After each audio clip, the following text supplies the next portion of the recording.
बचाव कार्य युद्ध स्तर पर जारी है। रेलवे, एनडीआरएफ और एसडीआरएफ की टीम बचाव कार्य कर रही है। घायलों को अस्पताल पहुंचाया जा रहा है। सीनियर ऑफिसर्स घटनास्थल पर पहुंच गए हैं।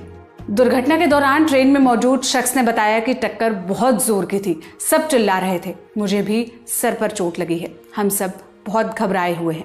आप उन्हें सुनिए। लेकिन हम थोड़ा घबराए हुए हैं। मेरा सिर में भी चोट आया है।